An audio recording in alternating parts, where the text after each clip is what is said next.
Diving into the ongoing conflict between the Cherokee Nation and the United Kituwa Band of Cherokee Indians over treaty rights and historical accuracy. Osionagad Jennifer Loren Dagodo, Nokwisi Chalagi Gadi. The Cherokee Nation is widely known as the largest federally recognized Indian tribe in the country, based on numerous treaties with the United States.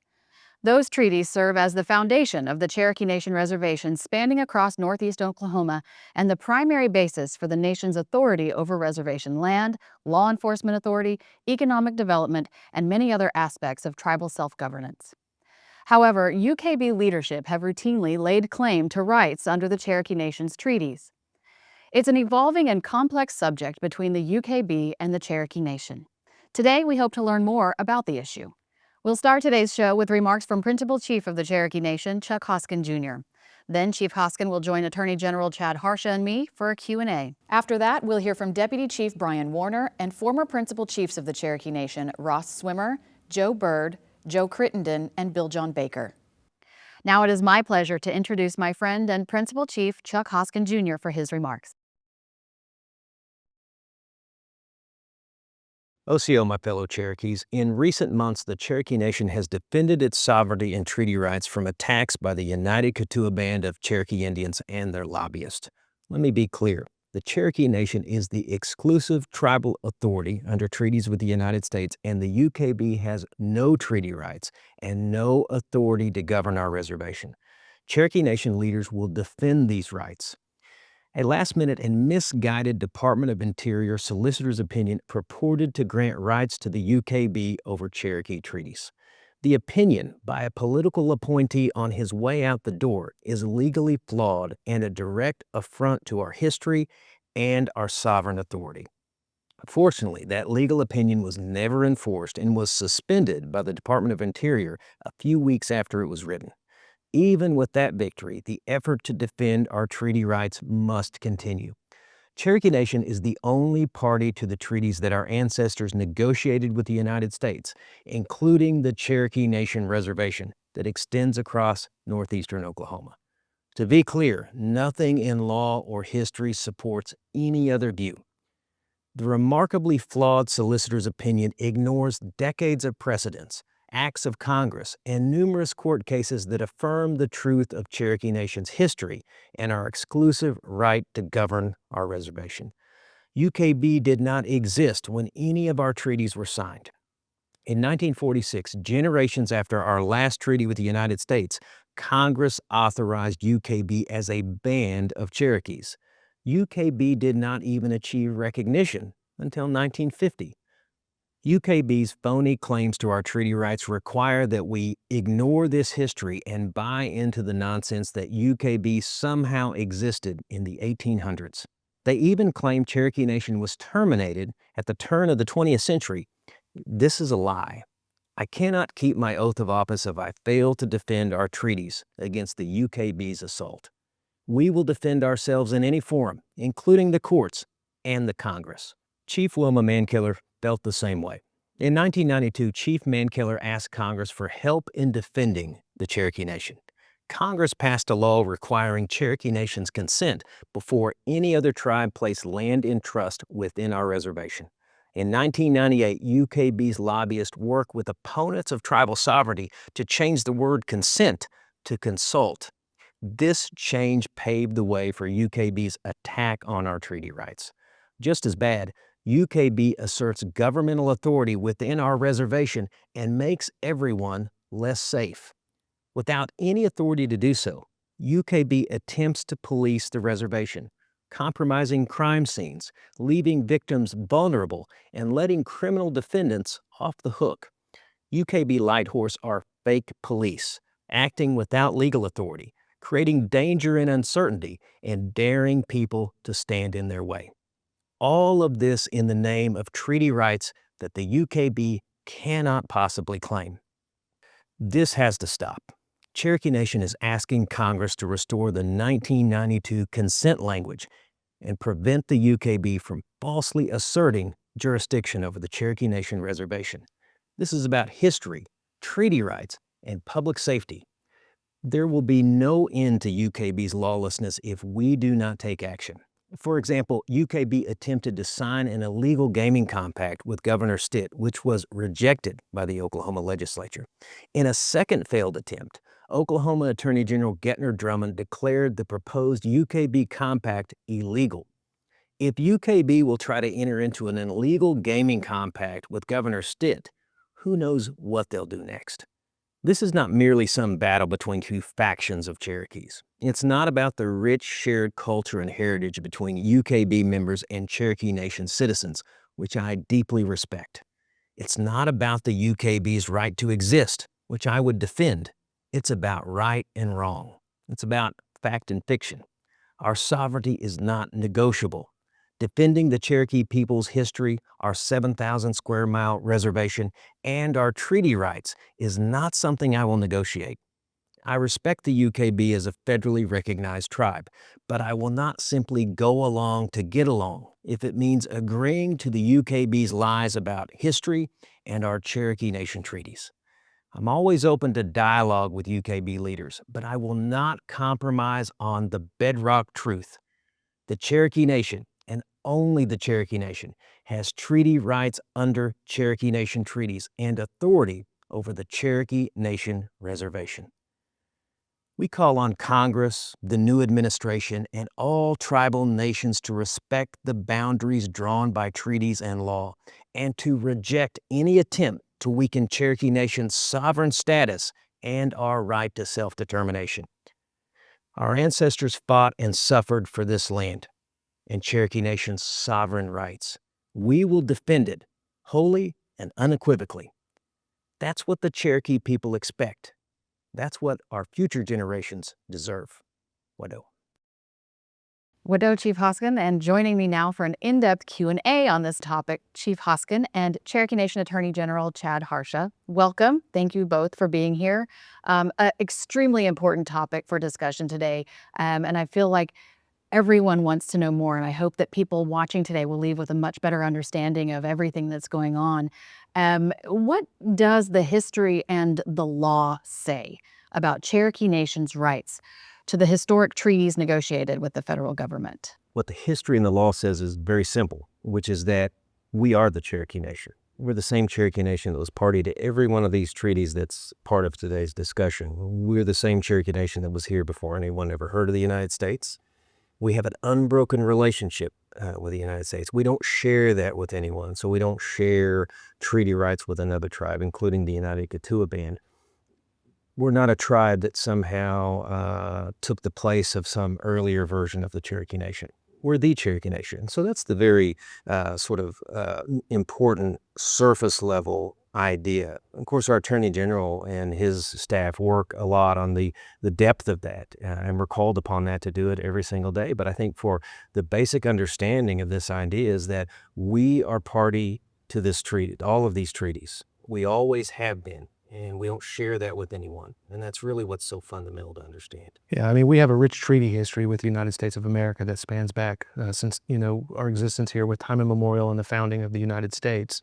And one of the things that's absolutely clear is that the treaty relationship that we've shared with the United States has been routinely recognized by the federal government, by the courts, and by Congress. And so, it means a whole lot about where we're at today. It means a whole lot about tribal self-governance and jurisdiction in our reservation, and it's a fundamental part of the Cherokee Nation as it exists today. So what message do you want to send to Cherokee citizens, to the federal government and other tribal nations about why this matters today for the present and the future of the Cherokee Nation? Well, the facts matter, the truth matters, and history matters. I mean, we shouldn't be entertaining the idea that we should rewrite our history. Our history is what it is. The Cherokee Nation, again, has existed since the founding of the United States and even before. The United Ketua Band of Cherokee Indians in Oklahoma were authorized in 1946 by an act of Congress, recognized in 1950. That's a fact. They didn't exist when the Cherokee Nation, our predecessors in these offices, but the same Cherokee Nation signed those treaties. If that gets lost, that's dangerous. I mean, I think every Cherokee can appreciate that we have to defend our rights in front of the Congress and the courts. We have to remind the Congress, the courts, and other people in this country that treaties matter. We cannot do that if we allow history to be rewritten. And the history is very plain. We're the Cherokee Nation. We signed these treaties.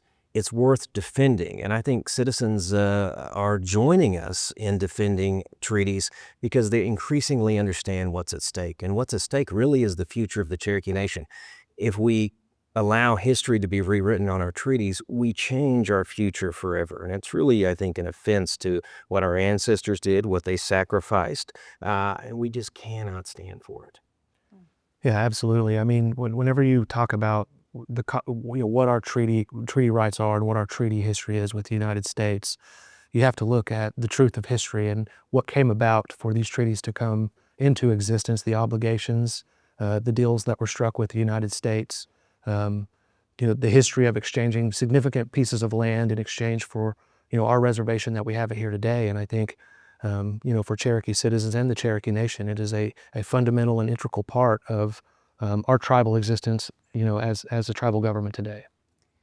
So the Interior Solicitor's opinion, let's talk about that. Why does Cherokee Nation view this opinion as such a direct threat to our sovereignty and our treaty rights? Well, I want the Attorney General to speak to that, but what we should also start out with is that opinion's been suspended. It was a short-lived document that was suspended a few weeks after the political appointee who wrote it on his way out the door. So fortunately, that document is of no matter right now. It was suspended, but the General and I have talked about how dangerous this is for everyone.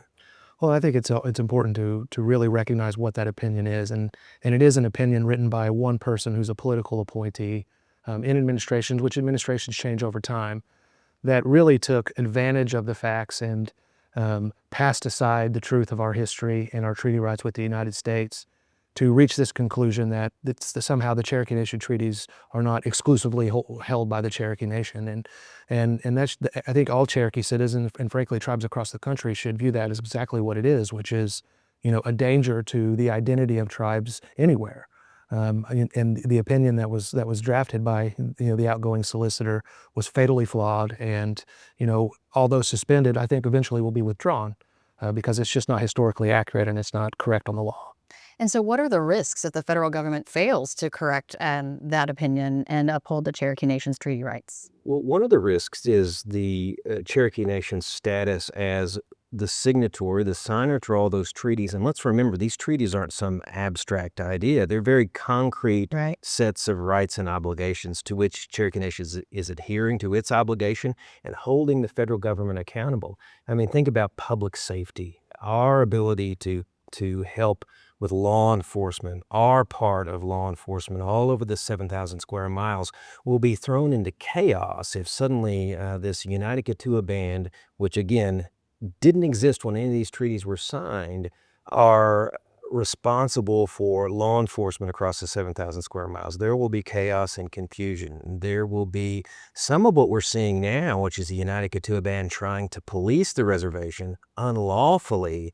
If they're empowered to do that by the federal government, that changes a great deal. It also, I think, threatens to slow or reverse a lot of our growth. A lot of our growth is about reinvesting everything into our reservation infrastructure, community development, housing, job creation, education, healthcare. A lot of that gets disrupted if the United Ketua Band can suddenly say, we're the Cherokee Nation. Mm-hmm.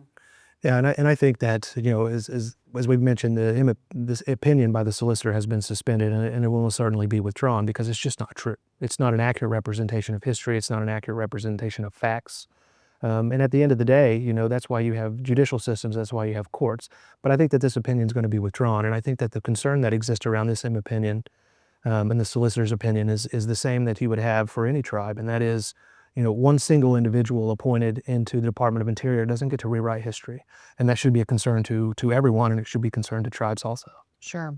So let's go back to 1992, which you mentioned earlier. So why is it so important to restore the 1992 federal consent requirement in Congress? And what would that safeguard, and what would that safeguard mean for protecting Cherokee Nation's reservation or boundaries? Well, in 1992, I think Chief Mankiller was dealing with some similar pressures and threats from the United Kituwa Band. And what she did was she went to Congress and said, it is the law of the land. It is federal Indian law that the Cherokee Nation is protected from other tribes coming in and putting land in trust. But she asked Congress for this extra measure of protection. This measure of protection was that we had to consent before any tribe were to come into the Cherokee Nation and put land into trust. I think that makes sense to a lot of Cherokees. It makes sense to other tribes who have treaty rights. And that was an additional, again, protection. In 1998, the UKB lobbyist, working with some of the most anti-tribal sovereignty members of the United States Senate, got that changed.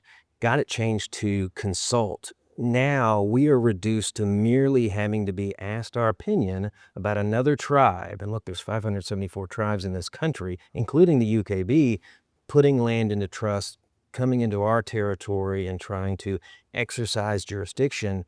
It's wrong. It needs to be changed back. Changing it back and also reaffirming that the Cherokee Nation Reservation is ours to govern. And the general and his staff deal with this issue all the time in real terms. Yeah, and I think the fact of the matter is that the Chief Mankiller had the foresight and intuition to understand that this legislative change was important, and what it essentially does is restoring this back to the status quo for the same rights that all tribes across the country enjoy, and that is, you have a historic right to your treaty and your reservation boundaries, and it has to be respected. And other tribes don't have the ability to take jurisdiction or control or place land into trust within your boundaries. That's the rule across the country, and it should be the rule of the day in the Cherokee Nation. Officials in the federal government and some of the media have tried to frame this as just a dispute between tribes. So how do you respond to that? And why is it more accurate to say this is about defending Cherokee Nation's treaties, laws, and essentially sovereignty? Yeah, reducing this as just a dispute between tribe really diminishes what the issue is. It suggests that there's two sides. There's some political battle that needs to get resolved. But what this is really about is defending Cherokee Nation treaty rights. Look, I take an oath of office. The Attorney General takes an oath of office to protect and defend the Cherokee Nation Constitution. That includes protecting, defending, and asserting treaty rights. That is what's at stake here. This is not merely some disagreement over funds or programs. It's really about Cherokee Nation's identity and existence going forward.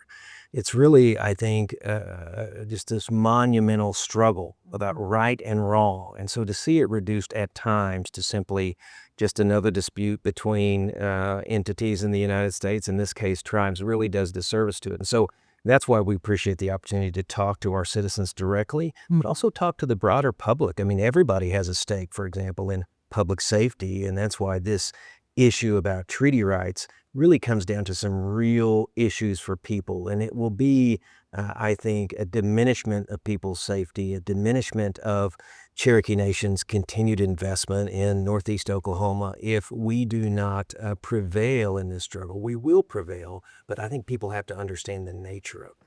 Yeah, and with respect to the prevailing view that exists across Indian country and perhaps the federal government, I don't think it's true that the position taken by the solicitor on his way out the door while flipping the lights off and leaving his term of office is accurate. I think, by and large, our history is quite clear. Our treaty rights are quite clear and have routinely been recognized all across the federal government. And so I think that the general view is that, this opinion is what it is. And I think all Cherokees and I think all tribes should take issue with this idea that somehow history can be rewritten and treaty rights can be construed in a way that is just not consistent with the law at all. So the Oklahoma Attorney General recently rejected the UKB's gaming compact as unlawful. How does that opinion impact Cherokee Nation's position in this fight? Well, I can tell you the Attorney General, and I'd love to hear his thoughts on it, but I can tell you my first reaction is anytime somebody is making a deal with Governor Kevin Stitt that affects the Cherokee Nation, it's not in our interest. And as it turns out, this dealing between the UKB and Governor Stitt is exactly what you would expect. It's shady, it's wrong, and it's an attack on the Cherokee Nation. Fortunately, we had a lot of allies in this state, including the Attorney General. Yeah, and I think the recent opinion by the Attorney General is really important, and I think it puts to an end a pattern of behavior by the United Kituwa Band of Cherokee Indians in Oklahoma, which is this idea that the rules don't matter or the law that binds all tribes in this state as part of our economic development, long history, over the years of gaming and other aspects of economic development. It frames up the issue and the way and the procedures and processes by which that can be conducted lawfully in this state. And I think it's an important step for the general to recognize that and release the opinion that he did, and recognize that the rules and the order of law in the state of Oklahoma applies. So, kind of stepping back, how does this fight connect to Cherokee Nation's broader history of protecting its people and lands through treaties, even under difficult circumstances? Well, we've always been a people that have rallied around a few things that really matter. One is present dangers. There's some dangers right now, nothing compared to what our ancestors went through, certainly during removal, but there are dangers in front of us. We've always been a people who have appreciated and held close the fact that we have a common history, a common culture, a common language. That's true today, and it really has to inform what we do. We've always been a people who've looked towards the future and have said, if we want to have a future together, we have to do something. We can't be passive. We can't let events surround us and dictate the way things go. So if you look back through history, that's how we resisted removal. That's how we dealt with removal. That's how we rebuilt after removal. Always viewing ourselves as peers with the United States, a government-to-government relationship. If we had not asserted those rights historically, we wouldn't be talking today about this body of treaties, which is the supreme law of the land that we're defending. But I think this is just another chapter in our defense of our resources, our people, our treaties, and frankly, our history. Yeah, when you look through the rich history of the Cherokee Nation, it's replete with these struggles that come with attacks on sovereignty or opportunistic views of ways to acquire interest in tribal rights and tribal land. And I think that this just reflects another example of that.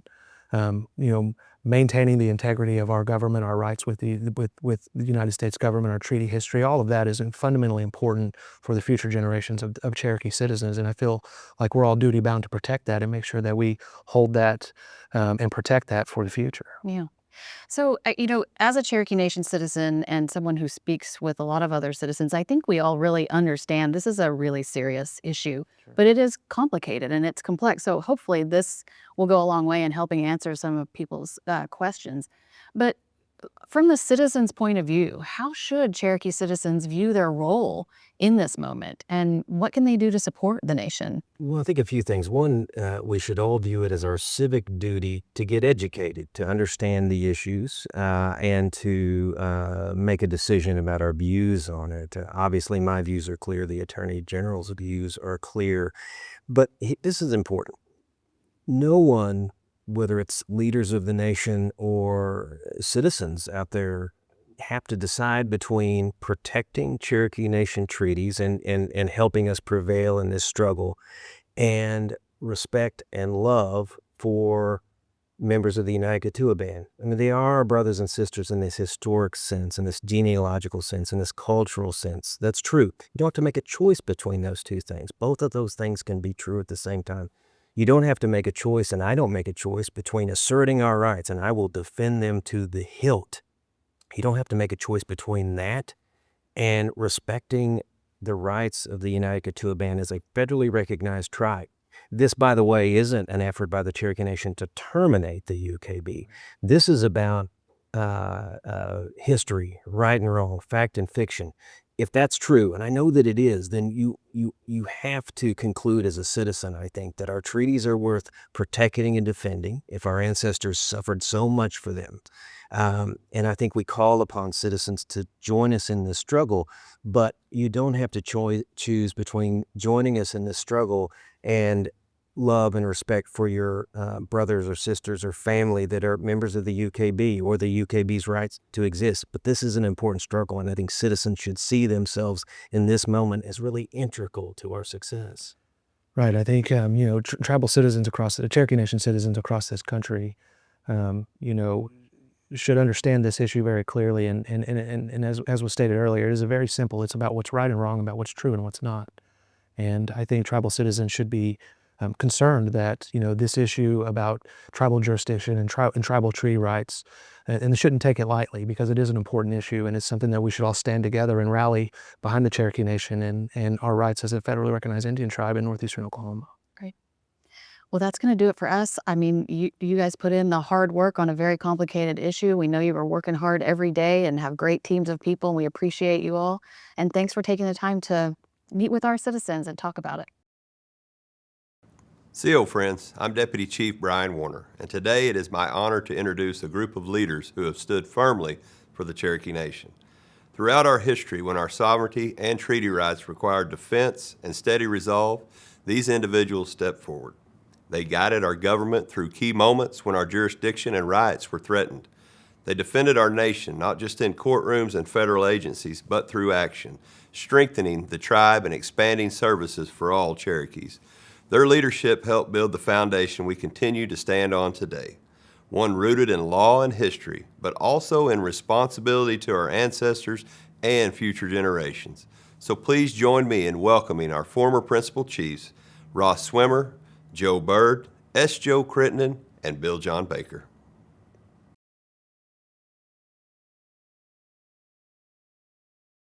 OCO, I am former Cherokee Nation Principal Chief Ross Swimmer.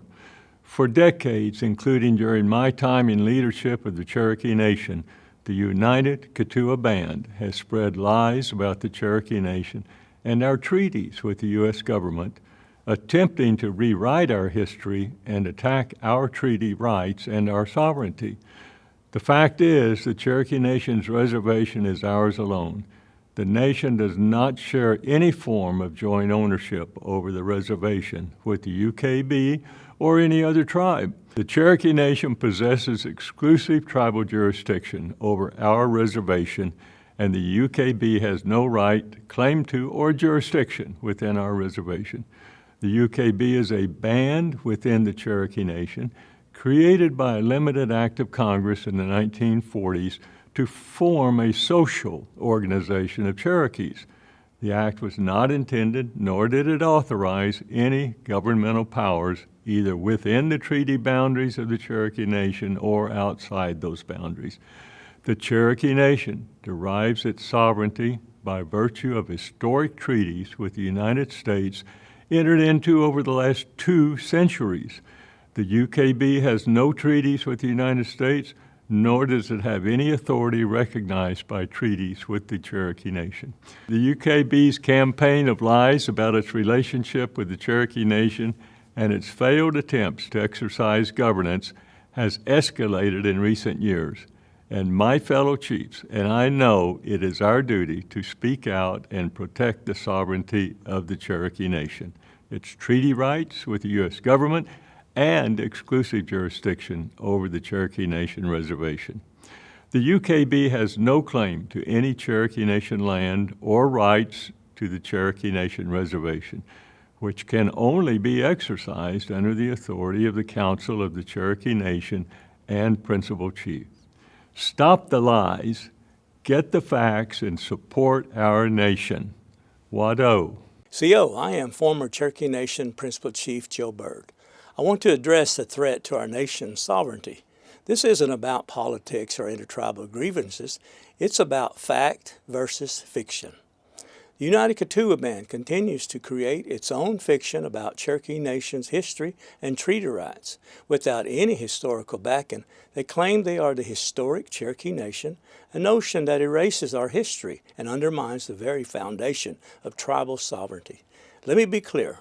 As Chief of the Cherokee Nation and as Speaker of the Cherokee Nation Tribal Council, I attempted to develop a working relationship with many indigenous peoples, even corporations like the UKB that only came into existence in 1950 and have never signed a treaty with the United States.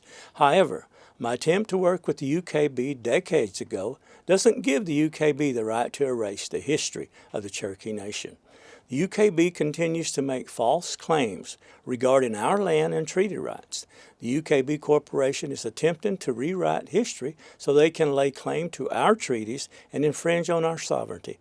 I urge everyone, study the history, talk to our elders, talk to our former chiefs, and get the facts. Thank you. I am former Cherokee Nation Principal Chief Joe Crittenden. For decades, the United Keetoowah Band has attempted to rewrite the history record in order to lay false claim to our reservation and treaty rights. Let's get the facts straight. The UKB is not the Cherokee Nation and cannot lay claim to our land. The treaties that created the Cherokee Nation Reservation were signed more than 100 years before the UKB even existed. Experts, history, and the law agree. The Cherokee Nation that exists today has had a continuous government-to-government relationship with the United States since the Union was founded. Our citizens must not fall victim to the UKB's false claims, stop the lies, get the facts, support our nation. OCO, I am former Cherokee Nation Principal Chief Bill John Baker. I am proud to have served our tribe for 2 decades as chief and on the Tribal Council. Cherokee Nation is the largest tribe in the U.S. with over 470,000 citizens.